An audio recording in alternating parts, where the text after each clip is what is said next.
ऋणविमोचन नृसिंहस्तोत्रम्। देवता कार्यसिद्ध्यर्थम् सभास्तम्भसमुद्भवम् श्रीनृसिंहम् महावीरम् नमामि ऋणमुक्तये।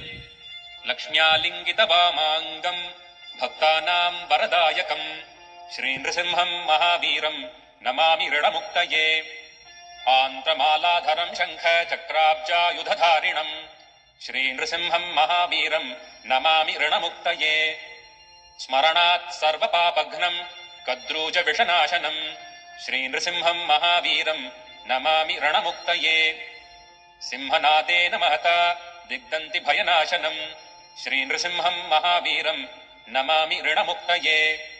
प्रह्लादवरदम् श्रीशम् दैत्येश्वरविदारिणम् श्रीनृसिंहम् महावीरम् नमामि ऋणमुक्तये।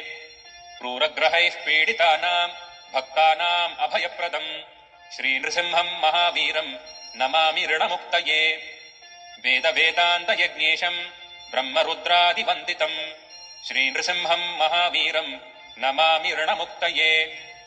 य इदम् पठते नित्यम् ऋणमोचनसंज्ञितम् अनृणी जायते सद्यो धनम् शीघ्रमवाप्नुयात्।